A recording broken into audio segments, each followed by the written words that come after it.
going, but let's take food to places where, to the informal settlements. That is what I'm grappling with right now. Governor, are there children who are unable to pay completely? Yeah. What happens to them? We pay for them. 10% of the children cannot pay at all, and it varies. The parent struggles, you find, because when you look at this wallet, you look at the child's wallet, you'll find that maybe the parent last topped up a week ago, and the child is in school. The child doesn't know that they have not been paid for, because they can't see. It is not like giving the child cash to go into school. So what we've told the center managers and the teachers, to note those specific children, we cover for them completely. But no child is to ever be removed from a school lunch line. That is the policy, and that is our position as a county. Governor, as you say that, what are you then doing to these other schools? Because you are giving them to 31, because this program has become very popular. Is it called Dishi in a county? Yes, it's become very popular, and I think kids all over are talking about it. Those who are in school, they go telling the others that I'm in this school where they're being given food, and you're giving to 31 schools as opposed to your 230 public schools. Can you give hope to the others? It is not 31, that was an error. It is all the schools. Okay, all public schools. Okay. The only challenge we had, Chair, was the schools in the military barracks, and I spoke to the Chief of Defense Forces, General Kahariri. He has now given us access. And the AP schools like Utawala and those in the police lines, just those. But I'm happy, Governor, to hear that. That was worrying me because that thing has become very popular, and I think most of the point they see you Dish in account. Thank you. Chair, allow me to go just back a very important one. It will be remiss of us not to raise. You talked about the ward-based budgets. Yes. Now, I think we cannot have functions that are treated as functions of MCS. That's how we get into the trap of the unconstitutional NGCDF. My view, or I believe the committee would support me on this, if you have ward-based programs, they still must be accounted for per department. So the Department for Education cannot tell us they don't know how many ECDs have been developed in the wards under the ward-based budget. There is nothing like that in the Constitution. It is an administrative arrangement to have MCS to have a say on the kind of projects they want, but responsibility still lies with you as the executive to be able to account for those projects and place them within the your county departments. I think you will touch on that one as whether that is the position. But the last one we had was I heard was about water. When we talk of an ECD center, we are talking of water tanks where people are relying on rainfall. Now you have boreholes. Are those boreholes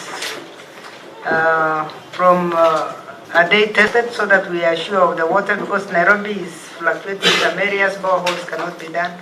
And do we have water tanks then running for hand washing and so forth? Or how is that part of the ECD center? Generally, and it's good to give context, Nairobi is water scarce as a city. And in the last 3 years, we worked hard to reduce that deficit.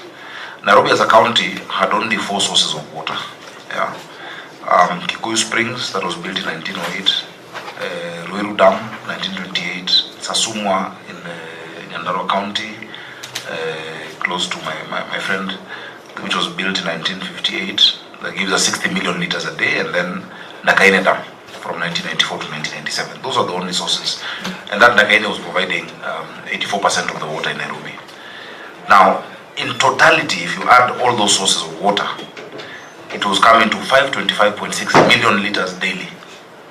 Yet the demand in Nairobi, when I got in, was 870 million liters per day. So the first thing we had to do was to increase the quantity, just pass the quantity of water coming into the city, which we've successfully done by completing Northern Collector 1, which has provided an additional 140 million liters of water in the city. There are areas now that never had water, that have water. If any of you lives in Karen, or Ngando, or Iruta, Langata now is getting water, and there's a pipeline. If you drive on Langata Road towards Galleria, you will see on the side of the road my contractors now doing a line through Bomas, that for the first time, Langata, where we've grown up with no water at all, will be receiving through gravity. Because the line that was serving Langata goes through Kibra and had a lot of infiltration. And of course it is going upstream. So we have to do one line through Kumbu Road, which is this link road, Langata link road, coming all the way from Odume Road, from our Kabete reservoir. So generally the quantity has gone up. I am targeting another 220 million liters of water, where we've already gotten financing. Unfortunately, which the Senate needs to help us, counties should be allowed to get this directly, because we can pay, all these 4 sources we paid for. The 220 million liters of water, $100 million is supposed to do 2 things. Number one, Northern Collector 2, which is to give us 180 million liters additionally, and Maragua 4. Maragua 4 is also to give us, now combined with them, give us 200. And then in Ngedu water treatment plant, which we have in Gatundu North, we lose 30 million liters daily through the backwash filtration system. So our engineers designed a reverse backwash. When we filter the water, it goes into the environment. Now we're going to get it back. So it is possible for us to now completely fill the gap. Through that program, it has been stuck at the National Treasury and the Ministry of Water, because we cannot get the financing directly. Yet the Korean government has expressed interest to give us that money over a long time concessional period. So what we've had to do is to intervene in the areas where the water hasn't gone up, because the 140 has helped in areas like Utawala, in areas like Mihango, these areas of Langata and Karen from the Kabete line. We've done one from Kiambu Institute of Kiambu Institute of Science and Technology, coming through Roysambu, Zimmerman, down all the way to Embakasi Garrison, and so Kayole has increased water. So you find areas that were getting water once a week, now getting thrice a week. What we're advocating for is storage in the schools. So in many of the schools, I've had to intervene by doing boreholes on the west of Nairobi. In the east of Nairobi, the NMS made a mistake of digging 100 boreholes. Yet, the fluoride amount in the east of Nairobi, the World Health Organization recommendation is 1.5 parts per million.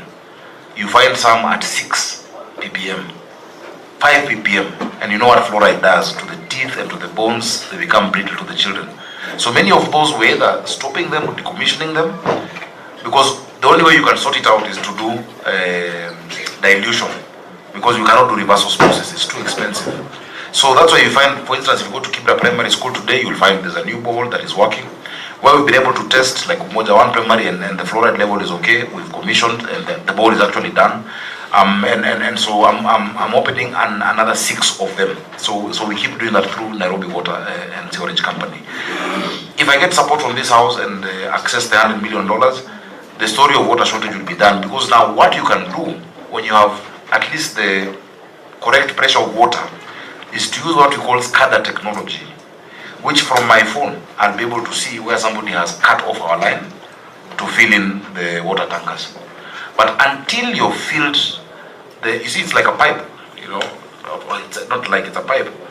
If the water is just here and you have the SCADA technology, it will measure air, it will measure other things. So you see high non-revenue water figures.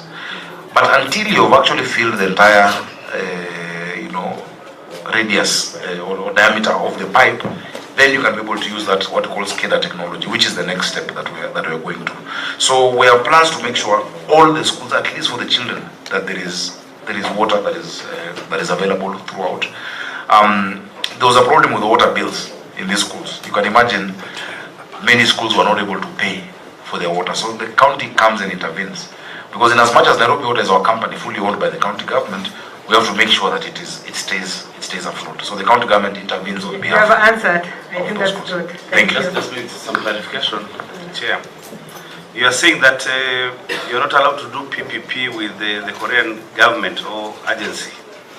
Yet in the previous Water Amendment Act that we did, we allowed counties to do PPPs with county governments. The only thing that we were against was for the National Water Works agencies to do PPPs, and then they sell water to counties to the last mile, denying now the water companies to sell the water.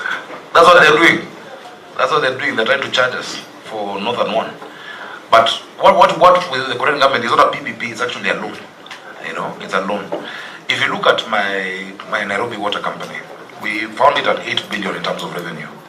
This last year we hit 12 point something billion in terms of revenue. It is actually able to pay those loans.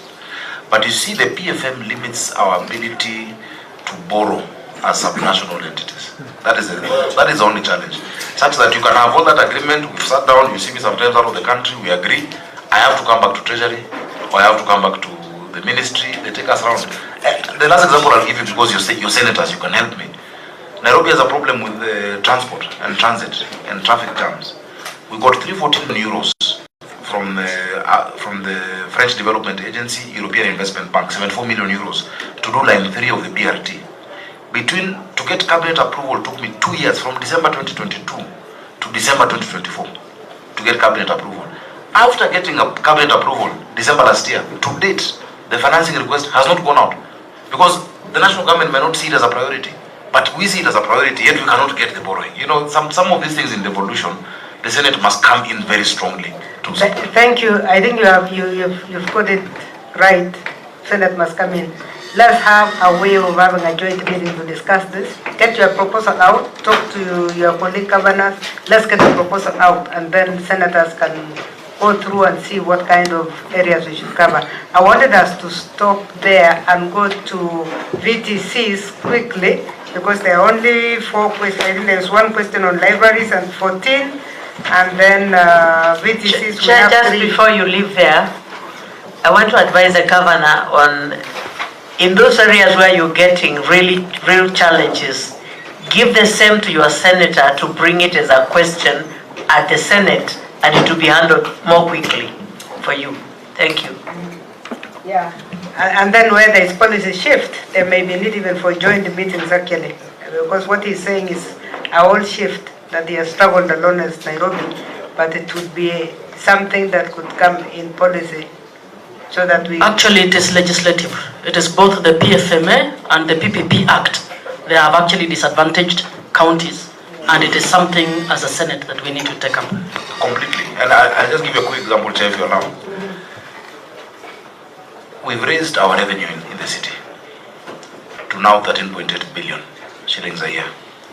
It was much lower before. To sort out a lot of the problems in this city, we need maybe an infrastructure support of 20 billion. Yeah. The equitable share you give us from the Senate is 20 billion. So in a year, I have 30, but the one which is assured completely is 20. If I want to get a facility in the bank today of around maybe 10 billion and clear all these pending projects, stalled projects, and then get another 20 the next year, I cannot, because PFM says 5% of revenue. Yet, I can be able, the bank will be able to give me a facility that national government guarantees and says from the 20 billion equitable share, we will withhold 1 billion a year. That 1 billion we will pay the bank. So the issue of financing, because the challenge in this city, let me tell you, the challenge in this city is one thing, financing. It is only financing. If you sort out that, of course there's governance and there's the structure, that's why we're doing the barrows, so that the person dealing with Kayole is not thinking about Westlands, But once we sort out the level of city financing, and I will tell you, because I sit in a class in Harvard with 38 other mayors around the world, you find a mayor with a population of 200,000, a budget of $800 million. The mayor of Paris was here to see me recently, Anna Hidalgo. Her city has 2 million people. Her budget is 1 point something trillion, 9 billion euros. I have 7 million people, my budget is 30 billion. The Nairobians, of course, we want Paris level of life, but we're not also paying. So there must be a discussion on financing of especially the capital city. Urban Areas and Cities Act Section 6 talks about it, but the last 13 years of devolution, no progress has been made. So I have a number of proposals I will bring either to the devolution committee or to whichever committee that we need to relook for the city. Let's come to devolution, but we are happy with that kind of information. Chair, I think we are ready to go to question 14. Yeah, let's go ahead. Governor, give the response. Thank you, Chair. The question is on the number of public libraries established in the county, the operational status, staffing levels, and qualifications of personnel managing the libraries, and initiatives aimed at enhancing library services and promoting reading culture. The total number of the public libraries in the county are 5, Chair. Namely Macmillan Library, which is in Banda Street. It's the oldest library actually, possibly the oldest library in the country. Second, which is the oldest? Oh yes, it's the second oldest. The oldest is in Malindi. Macmillan Library. We have Kibera Community Library in Langata. We have Kaloreni Library, Eastlands Library, Wadaka Library. Chair. The status, Macmillan was set for a major facelift in this financial year. There's work being done. If you go to Macmillan Library, you'll find the oldest newspaper in this country from 1904, actually still available. We have kept those records meticulously to date from 1903 or 4 or 6, thereabout. And there's some works that unfortunately stalled in restoring, especially the basement. We're in talks with the Nation Media Group, who have committed to come and discuss with the new CEO to actually support us in restoring, that basement and the archives there. Kaloleni is operational with current and relevant information. There's free Wi-Fi. Eastlands Library is state of the art. It is where I took King Charles on his first visit in Kenya. That is where we went to.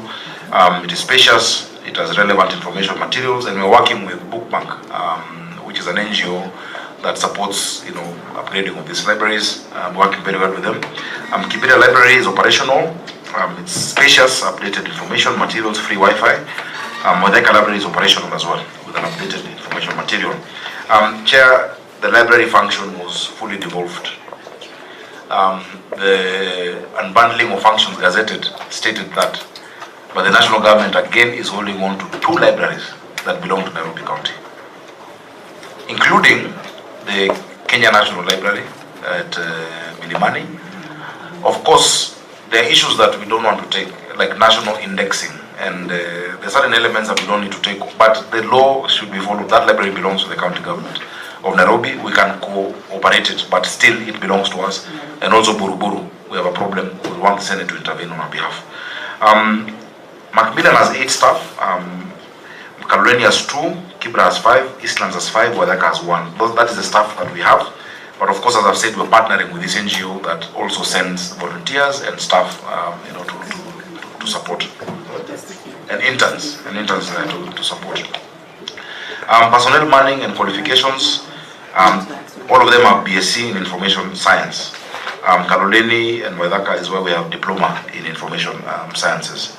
What initiatives are there at enhancing library services and promotion of reading culture among learners and wider community? 1, user education to library users, outreach programs. We have book week events. We have community events. It was very interesting. Even in areas without libraries, we do community. For instance, before we did the river regeneration program, we went with books to Madari and had a river festival that was about reading, and the older generation explained to the children that there used to be fish in this river, and the children saying, we can't imagine that, but let us, so they would start drawing, and those oral literature that was happening. It was a very beautiful thing to see between the older generation that were in Madare before and those who are there today. We've hosted a lot of collaboration, interviewing scholars. The CNN News have been there. Musical performances. There's an example of Giuliani and Makio. We have monthly book clubs by several groups. I would invite you to be members of at least Macmillan since you're in town. Please come and look at our books. You can borrow a book and return it. And I've just remembered I owe them 1 book I've not returned. There's children artworks that we're doing, drawings, dance clubs, public participation, ADP forums are held also along the libraries. And so there are many of such examples, directly and also with our partners. Safaricom, we partnered with them to train library users, 50 in number, 9 to 13 years old, under Safaricom's Kick to Code program that is ongoing. Introduction of PayBill that has made it convenient for those who, where we need payments done. Feedback channels. There are tour guides. These days there's a lot of urban tourism, and we found some young people very innovative where they bring the tourists, put them in a matatu, and bring them to the CBD, take them to Macmillan, bring them to Eastlands. that even just the matatu tour is part of a cultural experience that many of our tourists are enjoying, you know, when they come to the city. We're empowering women in Eastlands and Kaloleni with our partners. And I think finally is the end of year celebrations where we host 250 children for fun, art, drawing. And there's an annual dinner where we raise funds for our libraries, chair.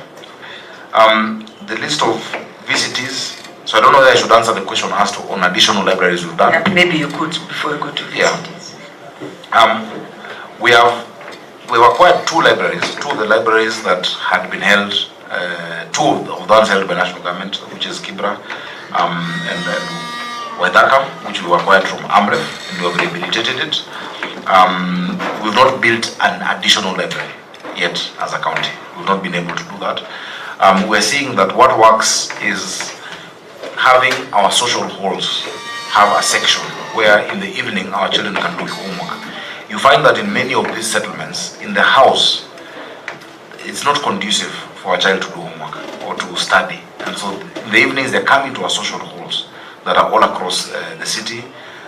There's a section where they can get books and where they can read. So we've not built physical structures, but we've passed the library, we spread the library function to more areas.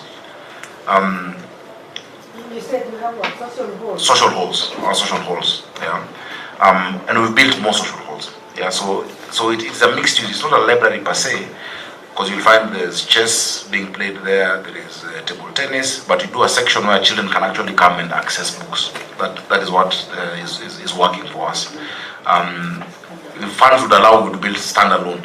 But another concept that works very well in the city is mobile libraries. Yeah, so a mobile truck that actually moves from place to place, and the children can borrow books, and then it goes to another place, but they have to go with the books home. So it's not a physical space where you come in. Are you saying that is a plan or what you're implementing already? We're partners who've been implementing that with us. Yeah, we've not. The one studio we built, which was a library and also a recording studio, unfortunately, was burnt down during the protests last year. It was a 40-foot container with those facilities, and it was parked at Uhuru Park. It was burnt completely down. And that was serving both functions, both recording for the arts, music, etc., but also library function. Now there's a group that has brought us a proposal where using the Ndudis, they can actually move estate to estate and have kids borrow books, and then we interact with them and say if someone can recite something, etc. That we're still working on. It's a very novel idea, but which is good because just of the dense nature of the city, you know. That is something we're looking at. We've not yet implemented it with them, but we're currently looking at it.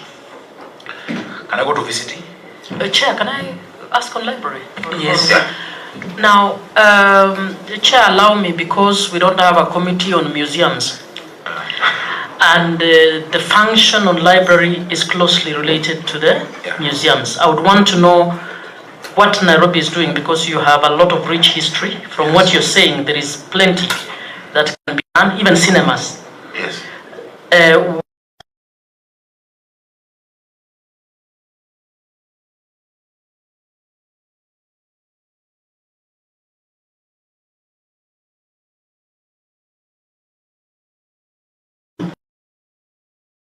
Should we do to deliver on cinemas? You then think out of the box, do the activities, and then put a budget.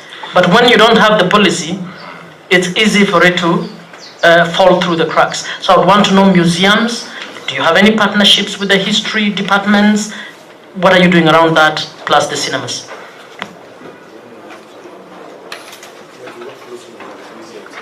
Yeah, so that maybe you can answer both. Can I ask also a question on libraries? Yeah. Yes, Senator, go ahead. Yeah, that now, Governor, now that you're saying that it's proper and a good idea to do mobile libraries, I think let's process that idea so that you implement it, so that if you have a library, maybe a library, and you want to bring books to a school, you can take the books to a school, having a track that is mobile, and then there's another day they come back and collect the books and give new ones. Yeah, it's important that books are available to the kids. Thank you. Thank you very much, Senator. That is it's actually what we're thinking of doing, and we provided for budgetary provisions to be able to implement that. First, by replacing the mobile one we've had a tussle with insurance. The insurer seems like, and we've reported to the Insurance Regulatory Authority, because we had insured that mobile library to the tune of around 60 million. But the company looks like, I think that company is going under. They have a problem. They have not been able to pay us. We've written to IRA about that specific company, and we've cancelled all contracts with that insurer. So through you, Chair, Governor, how long do you think this will take? Because that is where my question was coming from, because this... For the mobile library? Yes. Within this financial year, the problem we're having is procurement. There's a big challenge on EGP with most counties, and I think also with national government, given what we had yesterday at the COG meeting with the control of budget. If we're allowed to procure it manually or through the IFMIS system, before EGP we were doing e-procurement as Nairobi, but through IFMIS. If we're allowed to do that, then we can be able to replace at least that library in this financial year, because the budgetary provision is there. Otherwise, we are more or less stuck because we can't move. The challenge that we've had again is the clawing back of functions that have been unbundled. The museum function has actually been, it was in the Gazette notice by TRC. In fact, what they said was all revenue from museums must be collected by counties. But when we send our officers to the National Museum or to whichever other museum, there is resistance, So we again will come to you, because we don't have a standoff with the national government or a scaffold, like we saw in one of our parks where KFS had come to forcefully take over, and we said no, this park, city park, belongs to the county. And I'm glad the court ruled that 2 weeks ago, and KFS has left. Because they created a fake title during NMS time, a fake title deed of City Park by the national government under the Minister of Finance. Yet we have the original title from 1920 something of City Park, as it is belongs to the county government of Nairobi. So there's a lot of, some of these things we don't say out there because we don't want to politicize the engagement.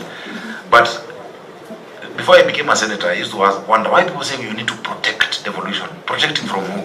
Now I know you need to protect it, because the default setting, even with well-intentioned people, the default setting in national government is to claw back, because they think as we are doing kalongolongo in small government, they think we're not serious. But really our functions must. So on museums, and I agree, Senator Muma, a holistic, and we'll engage even a consultant to actually do a holistic policy, because there are many things to curate. If I show you, for instance, the oldest sign in this country is just down the road here, the railway sign of the height of Nairobi, which is, I always give my guests, a copy of a book that shows you the history of this country.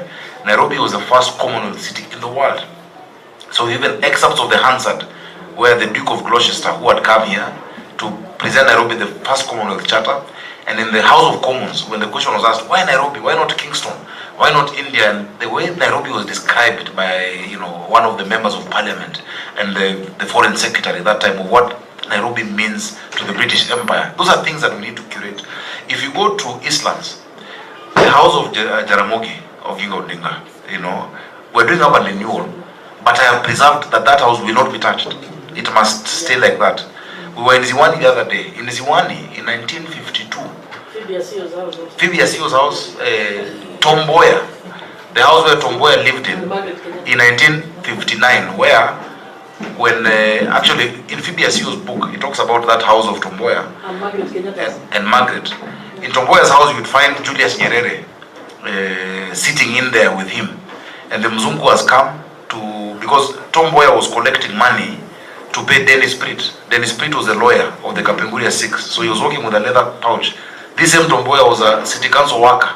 There's so much history that if we don't curate, there's the car that I use sometimes, I'm sure you've seen during national functions, that was Charles Rubia's, it's called a Princess, That car is in industrial area, in our garage. I want it in City Hall, in a place where children can come and look at it and enter and see it.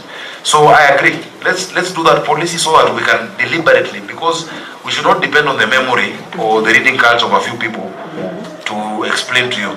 And you know, some of the people who would tell us this, I would sit with the late former Prime Minister and he would give me stories about what this estate meant. If you go to Burma, you know what happened in 1952 after the state of emergency was that they killed a councillor called Mbutela because they wanted the Kikuyus and the Luos to fight. So Jaramogi Oginga Odinga and Tomboya would go around Makongeni telling the Luos, don't fight, we are being set up. The next year, they killed another councillor, Lumumba, and burnt Burma market to create an uprising between the two communities. It didn't work. The story of where we are sitting today, this was a church, you know, this and where parliament is, it was called the Tin Tabernacle, that in 1910 thereabout, because the Mzungu didn't want to be in the same church with an African, the government bought land and sent the Mzungu to All Saints Cathedral where it is today, and sent the black person to St. Stephen's, Jogo Road. And that's why this land became available for parliament. Parliament even does not know its history. So if I start, I won't finish. There's so much on museums and the history of this city that we definitely need to curate, and that's something we'll be very happy to participate with. I've spoken to one, John Kamau. He writes on the Nation about history, and he's a historian at the University of Toronto in California, but he's a Kenyan. And so we should be able to do something very soon along that line. But I agree, you know, Senator Moa, without the policy, I forget that and I start dealing with the potholes and garbage. So the urgency of day-to-day makes you stop thinking of such big things. If there were policy, you will be reminded by your chief officers. So, senators, please let's make a move. Please let's move to the question 16. 15. Thank you, Chair. Question 15. The list of vocational training centers, we have 11 VTCs. And Annex 13 has the list, and they have become very popular because we have now introduced driving. So some of even what we're giving as bursaries to, you know, directly at least 1 million per ward must go directly, that's 85 million to these vocational training centers. That's what we've agreed with the Education Committee in the County Assembly. Enrollments by gender and course, the fees charged per student, payments from parents, county government and development partners. We have listed the enrollment at close of second term was 1,114 trainees. We have set aside 71 million support trainees in the financial budget, plus the 85 million that will come when bursaries are able to resume. Affirmative action provided to disadvantaged populations, including persons living with disabilities and residents of informal settlements, in order to access the vocational training, specifying how VTCs integrate learners with disabilities. In collaboration with Girl Child Network, we've made 8 VTCs to be PWD friendly, providing ramps and wide doorways to accommodate wheelchairs and mobility aids. The adapted washrooms fitted with grab bars and wider cubicles. We've worked with Catholic Relief Services, CRS, and our Wezesha Vijana projects, given opportunity to vulnerable trainees in 5 of the VTCs, as well as Safaricom Foundation, Chair, additionally. And Chair, many people don't know the building code has been upgraded, but we have a KEBS standard in this country through the Bureau of Standards on disability access. And so on top of the VTCs, even works on walkways, how the walkways end, how the ramps are to accept wheelchair, the size of the doors of even buses or mass transit have already been specified under the KEBS Act, but many agencies, including national government and many counties, do not realize that because that needs to be implemented. Yet another thing for us to look at. Finally, the skills training provided in vocational training centers, including future plans, targets, lessons learned, and challenges faced during implementation. The 11 VTCs and 1 HCC trained in a range of courses, artisan and trade test. Courses examined by NITA and the National Examination Council, and soon transition into Tibet CDSCC. So all of that, Chair, is an Annex 14. I submit, Chair. Thank you. Yes, Senator Muma. My traditional question again. Your Excellency, again, if you had a VTC policy, your department would be forced to know what is your catchment population like? So we would want, I'm sure if we stayed longer, we'd ask you, how many of your Nairobi learners did not transition from secondary, I don't know, let me just use the old school, from primary and secondary schools into tertiary institutions? How many have not been accounted for? How many others have become Nairobi population because they came from Kitui, Kakamega and all of that? And therefore, how are you designing the VTCs to be able to take this? And what we are finding as a committee, that governors have not taken the VTC function seriously. And yet, that is where the crux of the matter is in creating skills for jobs for young people in this country. So we would want to urge that this be taken seriously. We think the monies you're pouring in bursaries should actually be going to this function. You should actually be helping the nation to support this group that is falling through the cracks. And I would want to know also, in Nairobi, you have a lot of the big industries. But there is the national government, what do you call the program? Is it CAPS? Whatever it is. The industrial, the creation of the industrial parks by counties where the national government is putting in some money and you're putting in some money. Beyond the traditional industry that we have, a lot of it manufacturing for export. What is Nairobi thinking through? Given I believe you have the largest number of young people who need to be skilled, and therefore you might want to add additional industry. Thank you, Senator Kamar. Let us have all the questions, and then you can answer. Senator Kamar, please. Yeah.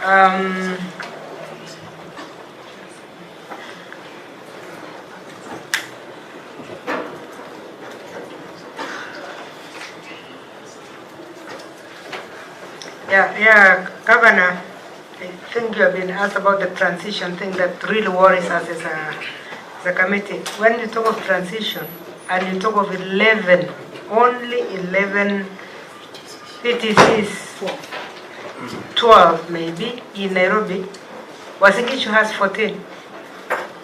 And we are demanding more. Trans Nzoia has 32. I just want to give you the figures, the places we visited recently. Elgeyo Marakwet, 18. The population is in Nairobi. The buildings that are going on in Nairobi are so many.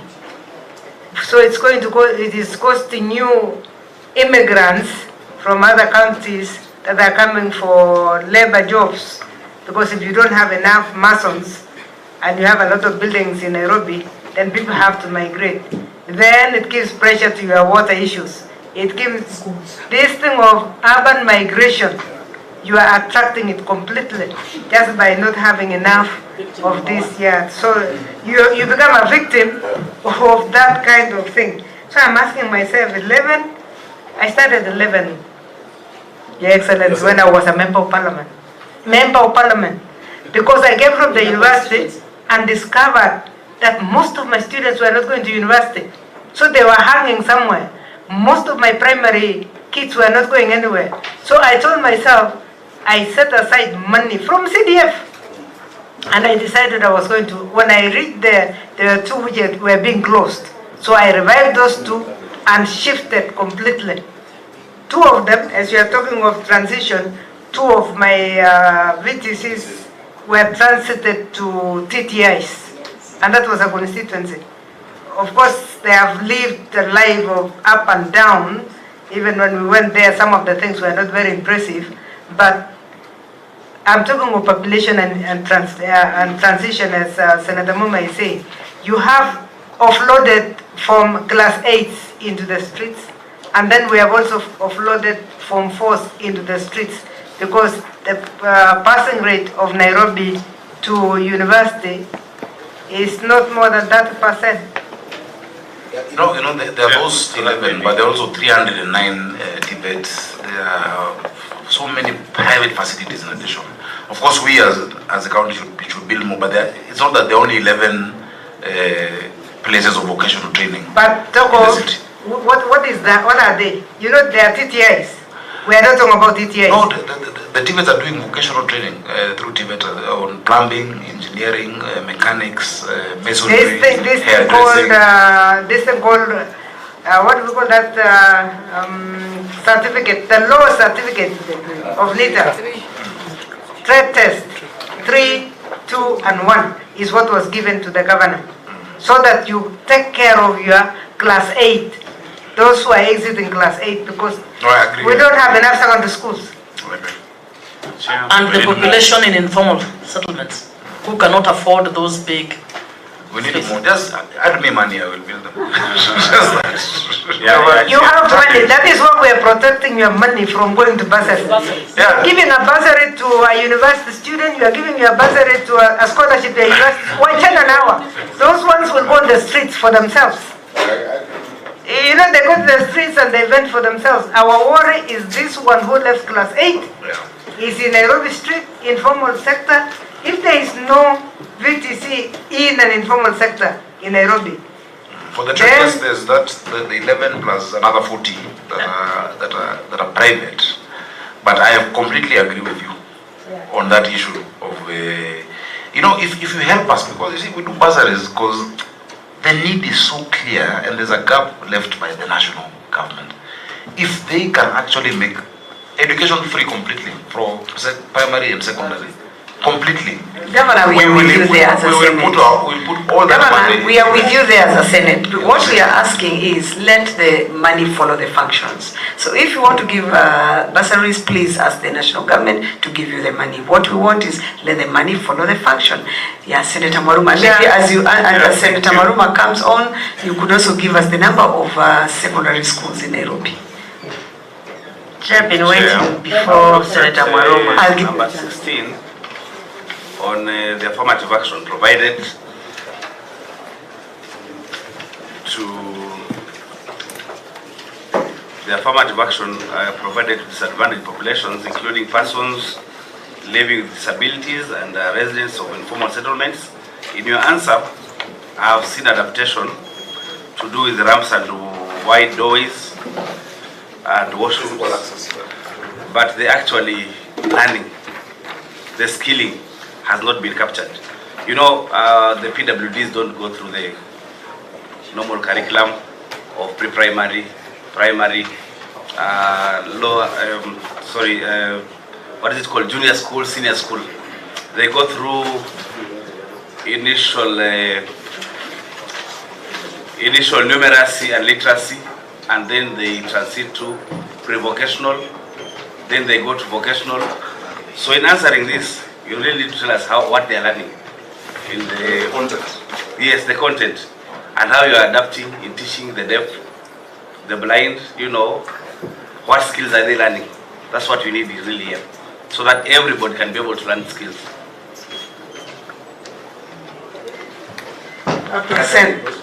Senator Kavindu. Yeah, thank you, Chair. My question was, it has disappeared. Have I derailed you? You can think about it as he answers. Okay. Sorry for that. Let me answer so I can answer. Okay. Senator Kenya. Okay. I'm looking at the fees that is being paid to these VTCs. They are different. Then, even if the reason then you have very few VTCs is because even in some VTCs, I'm looking at Jericho. I'm reading page 523.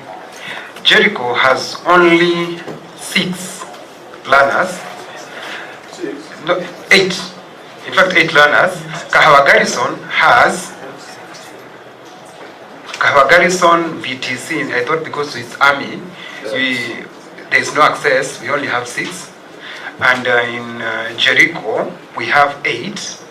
So there's no need of even increasing. You need these people to increase the number of... The numbers. Yeah. You know one thing. Chair, I have it now. I can ask so that I can answer all And together. the last one, before Kavindu comes, are these fees dependent on what course that the person is doing. Like for example, a person doing mechanic will be charged at the same fees with the person doing hairdressing. Thank you. Thank you, Senator. Senator Mudama, please. Yeah, the governor is saying that they need funds, but right now they are not giving bursaries because the controller of budget has stopped them. That money which was going for bursaries, it can build this VTC classes, or centers. They have not received it.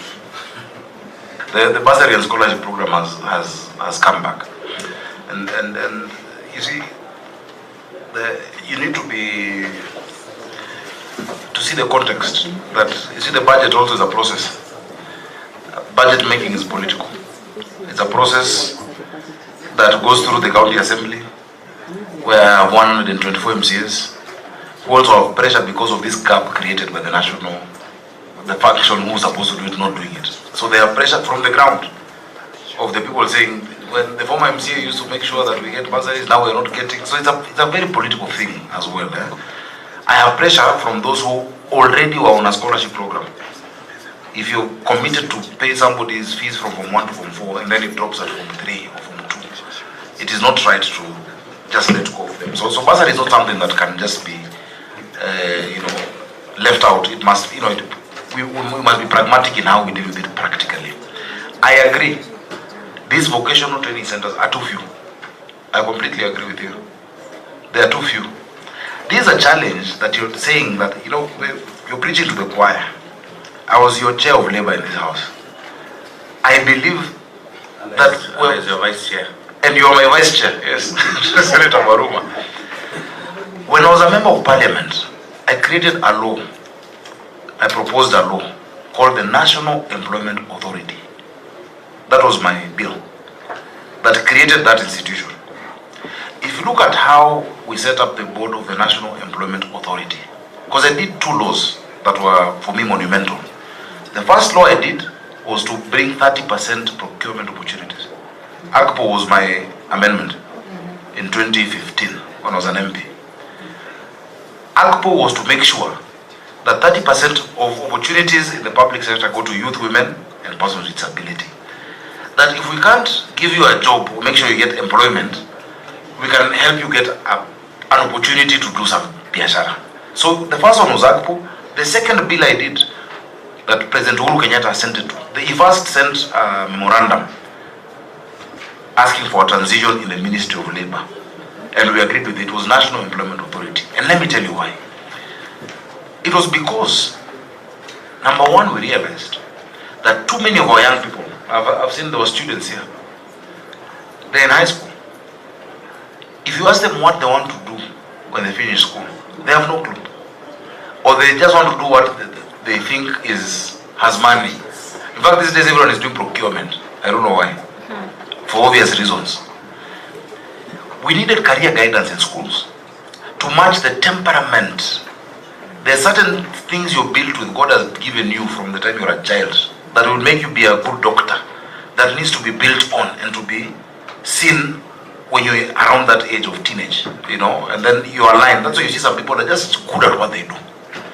Number 2, many of us are victims of the Joint Admissions Board.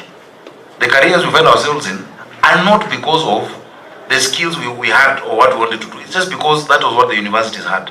So if you look at that law, in the board, there's the technical institutions, the TVETs, there is the universities, because what you're doing is we're postponing people's unemployment for 4 years.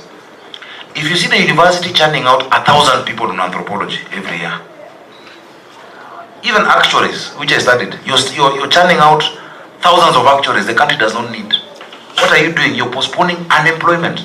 So in this National Employment Authority, we were supposed to have the employers through the Federation of Kenya Employers. We were supposed to have a private sector alliance, the universities, the technical colleges, to sit and say what skills does our country need, so that we change the curriculum and the content and the courses in our schools, including the VTC. So I agree with you. The second thing it was to do, it was of course to do, and which has become the biggest thing it does, labor migration. that's the only thing NEA is doing now. On people going to Saudi Arabia and Middle East, that is the only thing it is doing. But the other thing it was supposed to do was to create a database of skills available. The way, if you want today to get an Uber, you go to your phone and say, I want to move from CBD to Westlands. I should be able to say, if I want a plumber, I just go to my phone, I find somebody certified around me by government and engage them from nearby. And then there was a training component. If we sort out the NEA Act and implement it as the spirit that was there before, we'd solve a lot of these issues. So I agree. There is no plumber who has no work in this country. There's always work. There is no mason who misses work. But we need to build more of these facilities. That one I concede. We are not doing as well as we should.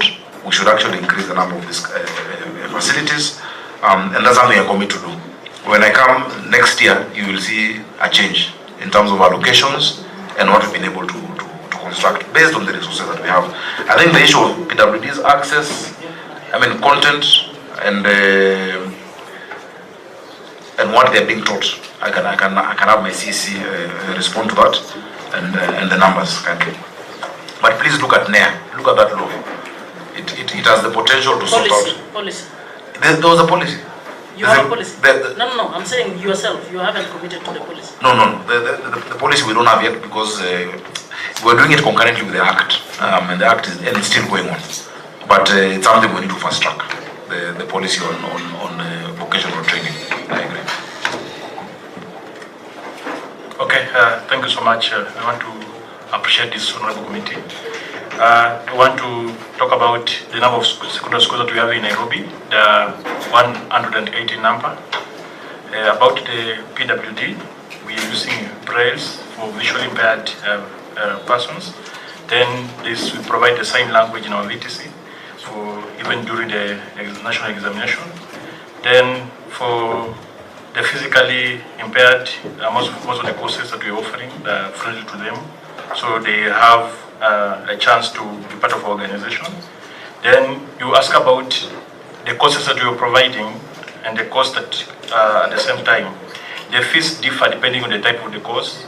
If you're doing an artisan or craft or mechanical, there is a total different fee that you're supposed to pay. It only depends with the duration and the kind of course that you are taking. So from different levels, we providing, like for the motor vehicle, mechanical, you will see it's ranging per term for about 15,000 per term. So the total amount that they pay per year, with the cost runs for a duration of 1 year, is 40,000. So it keeps on changing. That one I submit, Madam Chair. So do you have, maybe just as an addition, do you have a specific VTC which is training the PWDs? So that if you wanted to visit today, you can go and see the disabled undergoing training. Yes. Which one is that? I can always ask you anytime you visit the Dora VTC and Waithaka, you will always find that we're offering the same services to persons living with disability. Yes, Professor? Yeah, I just wanted to know from the governor, what kind of support is being given to these VTCs? Is it school fees or capitation? Number two, I wanted the governor to know that there are some governors who are giving free. We have just come from Trans Nzoia, where they have capped the cost of any training to 20,000. And the county government pays 18, and the parents pay only 2,000. Just came from the air. That is commendable. Yeah. It's something we can look at. The Bible says, as iron sharpens iron, so does man sharpen man. If there's a good idea around county, it's something good. But what are you currently paying? So we do budgetary provisions and fees. So for instance, we did, is it 71? 71 million shillings. Then for instance, from the bursaries, we've said that 1 million. 1 million is what per student? Capitation per student or for We can calculate it. or what is it? It's capitation. It's more or less capitation. Because we do 100 million for the ECDs and then 71 for the VTCs and then another 85 million now from what, so each ward, we have 85 wards, has 7 million for bursary, but one of that million is to the VTCs.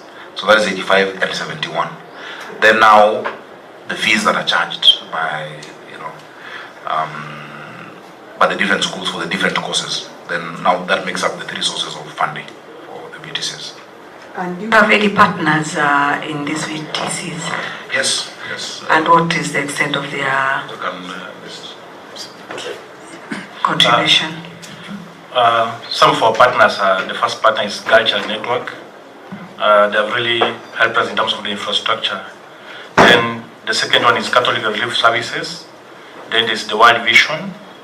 There's the Kenya Good Neighbors. They've done for us a block in Dandora, Greenlight College. Then there's Shofco, the Shining Hope for Communities. That have been our instrumental partners when it comes to VTC issues. Thank you. Do you give startup kits to those who graduate from your centers? Yes, that's what we do.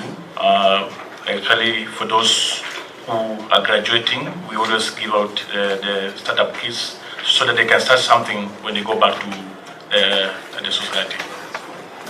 Any proof of you doing that? Because Governor, this is very important. Let the Nairobi people know that you're doing that. It might even attract more students, so more learners. So I don't know whether you have any. Do you have any information on it in your document?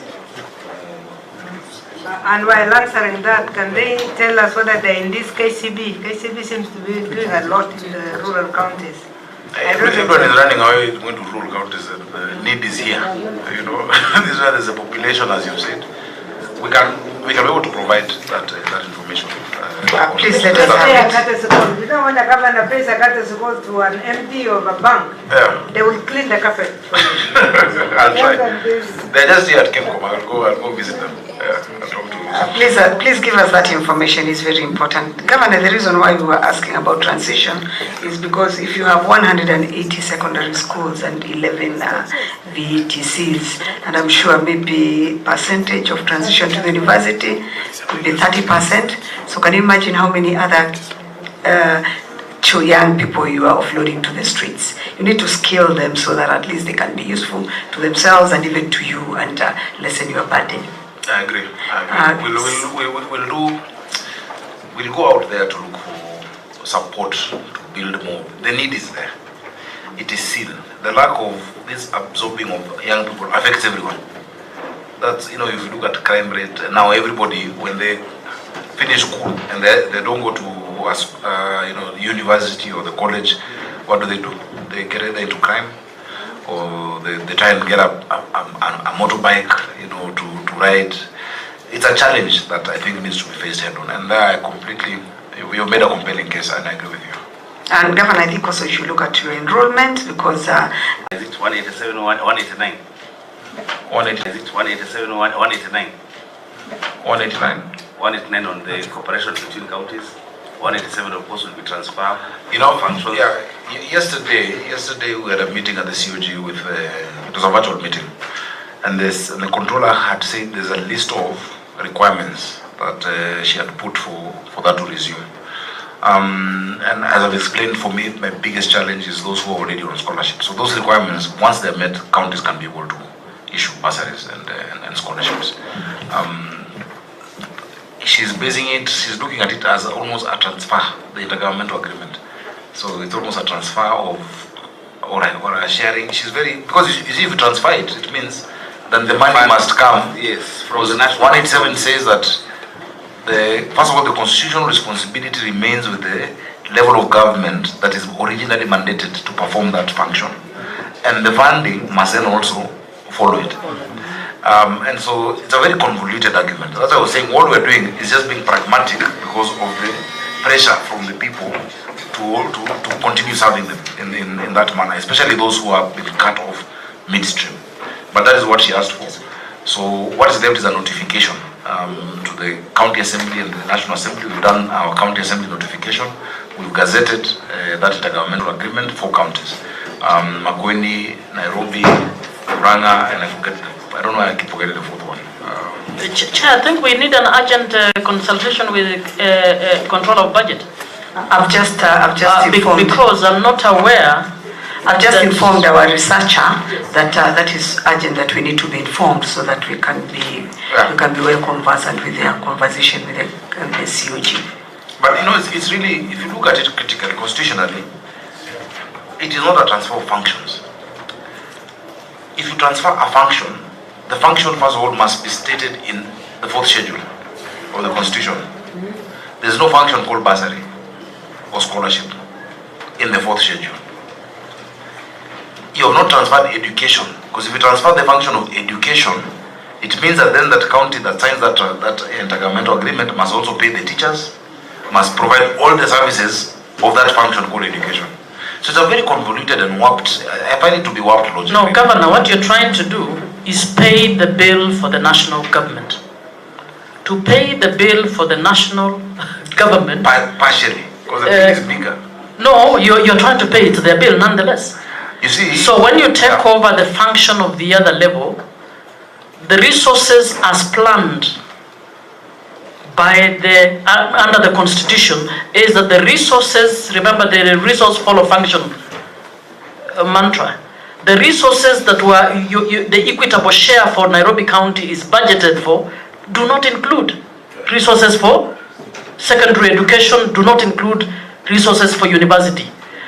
So for you to take over that function, you are actually paying the bill for national government. The correct position, as I first told you, there is no function called social protection. So you are using some convoluted arrangement around social protection, cooperation, collaboration to justify. But the correct position is this: governors can, and the late party leader actually suggested that the function should come to counties. So until the function has come to counties, you can assist the national government only through conditional grants. They allow you to give those bursaries, but they must give you the money. You know, I agree with you 100% philosophically and in principle. But practically, what you are trying to do, you are helping them kill devolution. But let's help the governor to tell us what the first 2 governors told us. They said this thing is pressure from the ground. No. It has nothing to do with the functions of Schedule 4. At that time, I think this social whatever had not been developed. But when the first 2 governors came here, they said, we must tell you that we are the ones suffering on the ground because the public is on the ground and the national government is miles away. So we agreed that, but we said, when you go for your summit, please discuss this function so that it is formally devolved and then the money follows the function. That is all we have been saying. You know, we can see we are insisting on why Nairobi can sit with 11 VTCs. It is so painful because it means Nairobi is filling the streets with kids that are not literate, kids that are semi-skilled, and now we are at risk because Nairobi is doing a lot of buildings and we have a lot of fake masons there also. Because when they come in, a contractor will say, where's Shiga E, Shiga Ma, Shiga, instead of skilling them. You know, in principle, I agree. But practically, and I think what the Prime Minister was saying, which is true, you see, what is devolution? Devolution is based on the principle of subsidiarity. The principle of subsidiarity is so simple. It's just that a function is best offered at the lowest level compatible with the benefit of that function. We are better placed as counties to run with that education. We are better placed, we understand the needs of where we are. So actually what we need to have is a full transfer. But this one, what we have is a mongrel. You know, it is half German Shepherd, half Bosco. You know. Thank you. Yes, Senator Mulama. Yeah. Governor, even as you are these VTCs in Nairobi, and you've invited us to come, which we also to visit. We visited some of the counties and we found that they didn't have any equipment in these VTCs. So, as you rebuild more, equip the ones which are there. If it's mechanic, make sure that there is a vehicle there they are dealing with. If it's electrical, make sure that they have all the electrical equipments. And even machinery, make sure that they have all the equipments. that they need there to do their work and to learn efficiently. Thank you. And I want to assume those are your closing remarks. But have we started closing remarks because there's one question here on number 17. Okay, That the Senator. county is now shifting from NITA to NEC to TVET SIDAC. We are not there already. What are the challenges? When do we see ourselves having TVET SIDAC examination? I'll ask my director to respond to that.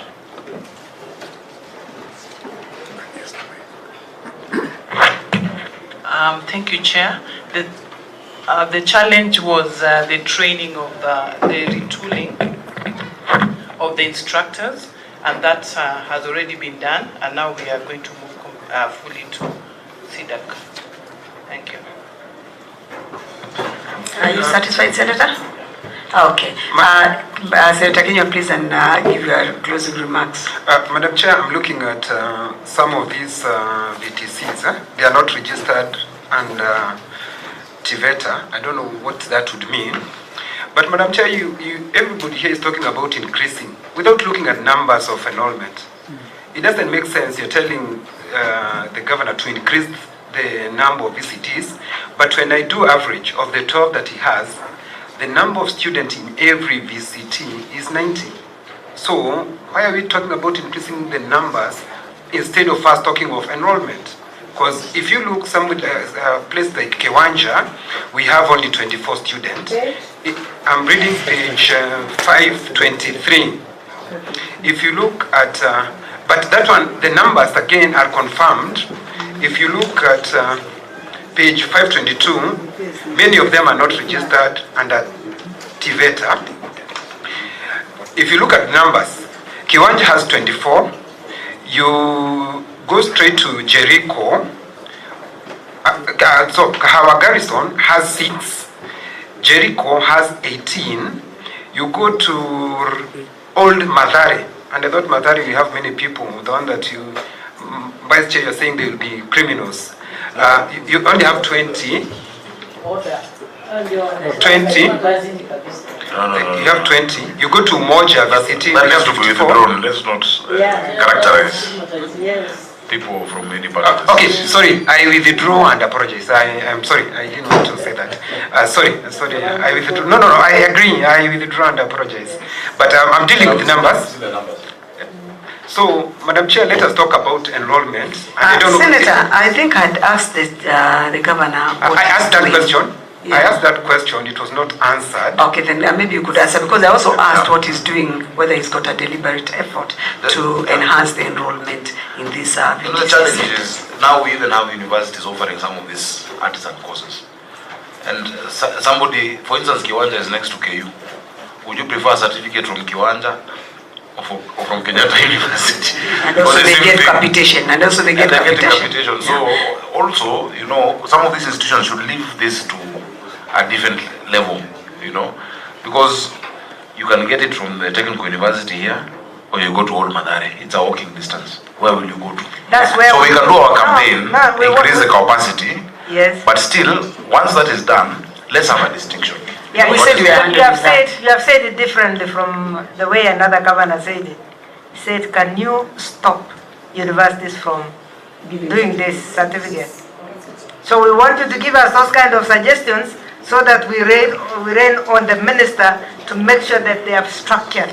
Yeah. Without giving up, we can phase it out. Yeah.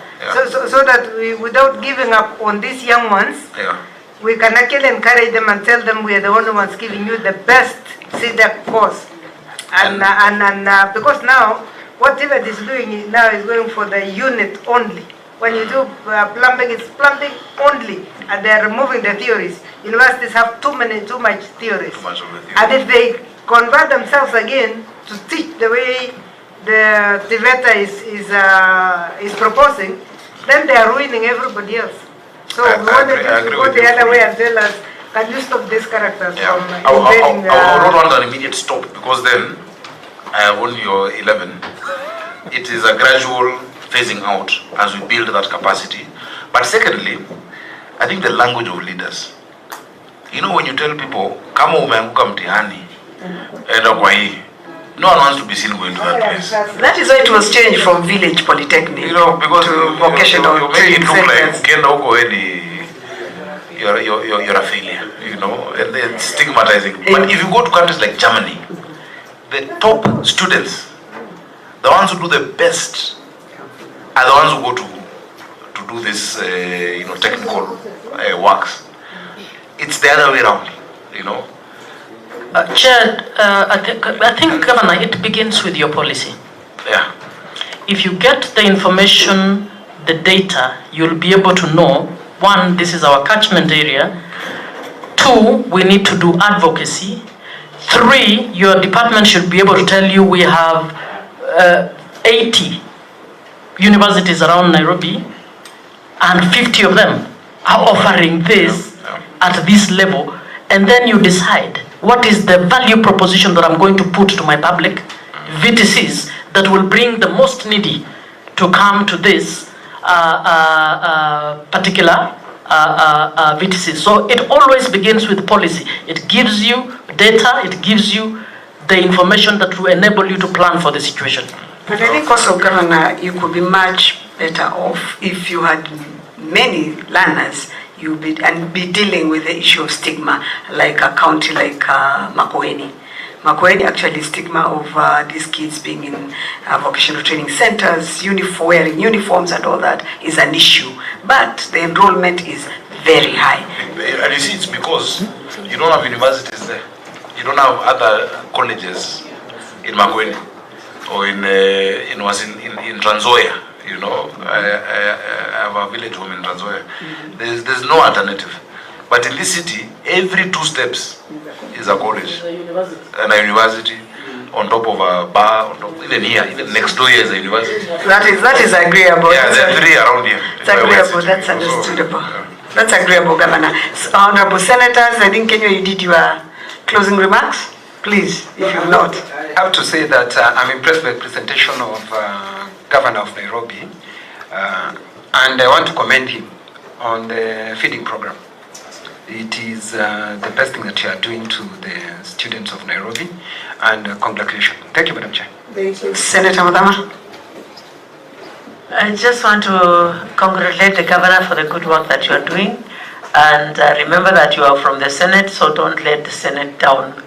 Keep up doing the good work, because you know what you ought to do.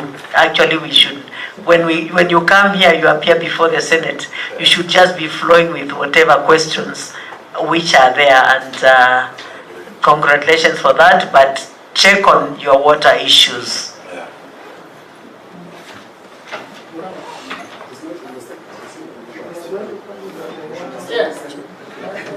Senator Murango, you want us to go back again?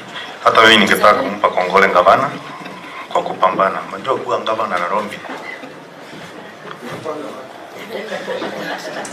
na si kwa mbaya, lakini tukiangalia gavana Nairobi, gavana wa Lamu na kwingine, hapa lazima ufanye kazi na ni ngumu.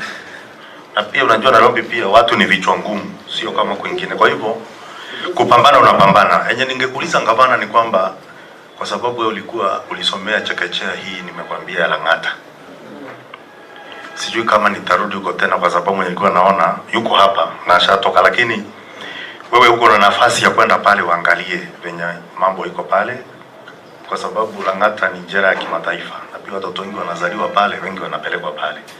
Uende utathmini na uweze kuangalia ile maneno iko hapo. Nikimalizia pia naweza sema ni kweli kwamba kuna mabadiliko katika sekta ya maji Nairobi, kwa sababu kuna mahali naishi na najua imekuwa kizungumkuti, lakini hata kama sisi ambao tumetoka kaunti ambazo ziko kule bado tuna matatizo kama hayo. Lakini endelea kupambana na hiyo hali kuhakikisha kwamba pia umefaulu. Ya mwisho kabisa, ni ngumu sana kushindana na wewe kwa sababu unaelezea na unapitisha. Tungependa pia tukuje tuangalie, kujionea sisi wenyewe wakati tutapanga mkutano, kamati, tuonyeshe tukiwa huko sasa, huko ambapo kazi imefanyika. Asante sana Mheshimiwa Mwenyekiti. Thank you, Senator Muma. Thank you, Your Excellency. Just to say that I'm happy at the conversation we've had today. the clarity of mind you have, even as we have pointed out the issues that we think you need to point out.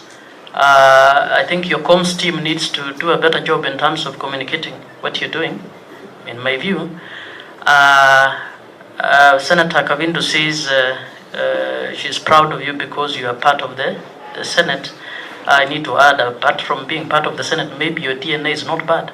So just to thank you, but to ask that as by the time we come, I would request the issues where we found gaps, trigger your teams to immediately begin on that, so that next year at this time, we have a better report to give around Nairobi in terms of the little things that we raised. Thank you, Senators. Vice Chair. Thank you. I think, like the other senators who worked with him have said, at least he has not disappointed. I'm glad he apologized at the beginning, because it's not like Sakaja to skip things. That is not his nature, and I was very surprised. But the kind of information you have at the fingertips tell us that you were not fearing to appear.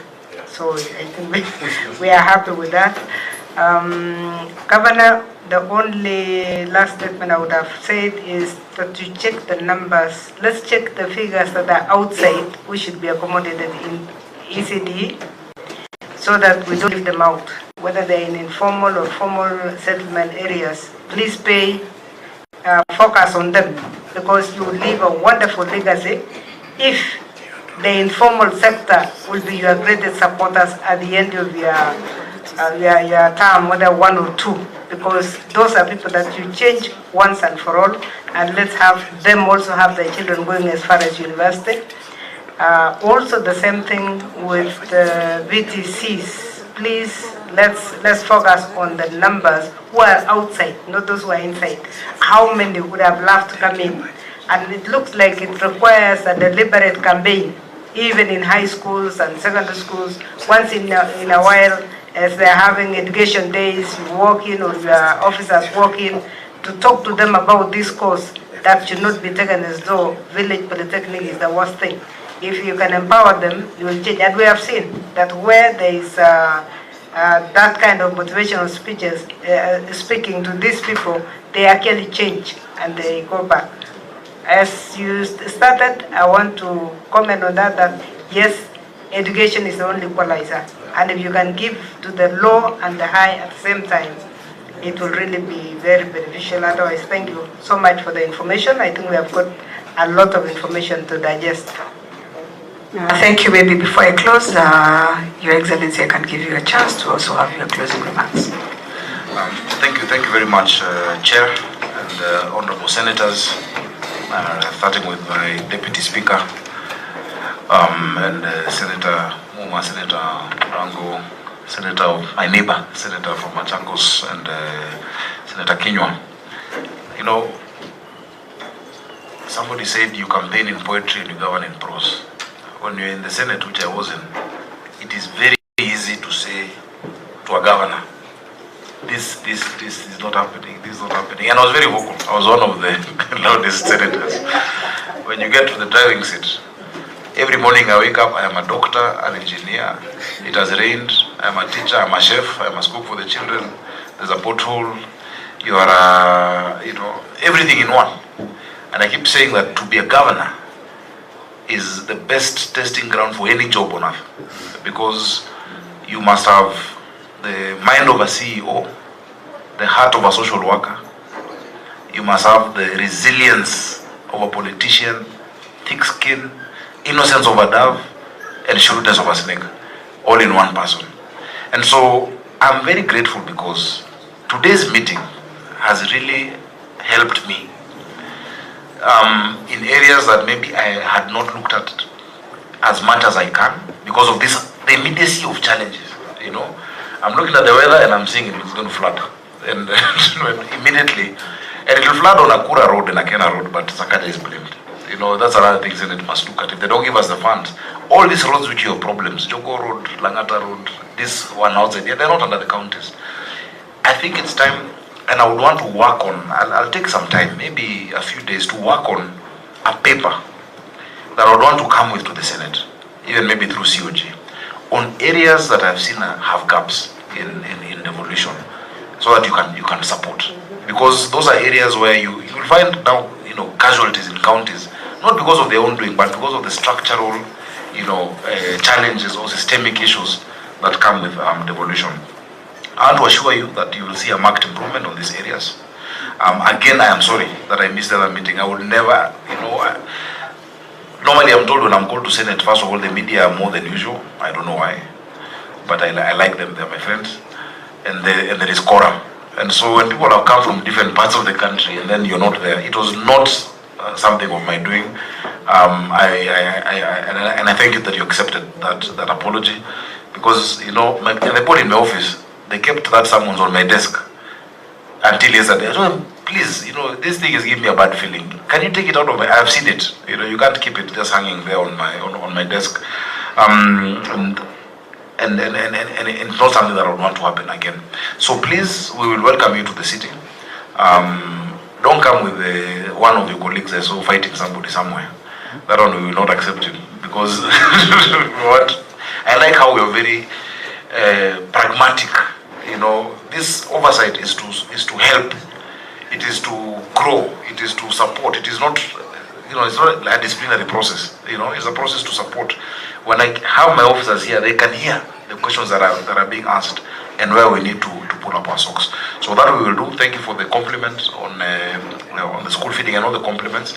We will keep doing it, and we hope that we can cover many more schools. So let's keep it up. Senator Catherine, Senator Auntie, I can't just call her Senator without giving her the respect. One of the words I'm living with is policy. Policy, policy, policy. And as a senator, that is exactly what I would ask a governor. And we have a department that has actually been preparing a lot of draft policies. I need to look at what they have. And I agree, once you have policy, then the immediacy and urgency of what happens to them tomorrow can be handled while dealing with medium to long term issues that are of a systemic nature and structural nature. So thank you so much for that advice, and we will consult you. I don't know as a senator if you can do, because you're a very good consultant on some of these things, even in your previous engagement. You can guide us on the right way to go, whether we work with Kipra. Oh, wonderful. Thank you, Governor. Thank you, Senator. You've asked that. I was going to offer that and tell you that you can consult her. Governor, one reason why you say that the press is always full house and there's full house in the room is because we want to remind you we are also residents of Nairobi. So whatever you're doing, that's what we consume, and we are here actually not as much as we are senators, we're also the residents of this great city of Nairobi. I also want to thank you, and maybe just tell you, Governor, let's avoid negative publicity. You are a senator, and I think you can agree how important a conversation that we've had a day like today has been so productive, so informative. We've learned from you, you've learned from us, from what we've seen in other counties, and from that we can help each other build this country. And I think I'm happy that you appreciate how important it is to take care of the young ones especially. In fact, I'm happy that, as we keep on saying, formation time starts from 4 years to 7. You're even going further from the beginning, so that is very important. And I think to us it is important that we had this conversation today, and we want to assure you that in very near future we are going to visit quite a number of your facilities so that we can see what you've given us on paper is what is on ground. Honorable Senators, allow me to thank the Senate of Nairobi, because for once, let's appreciate that his engagement with the governor was very cordial and very productive, and he gave us insights of where he thinks there are problems, and the governor has been able to answer him on site that whatever is happening is exactly how it is, and whatever is not happening is going to be done. Thank you once again, Honorable Your Excellency Governor. Thank you, Honorable Senators. The meeting stands adjourned until Tuesday. Thank you.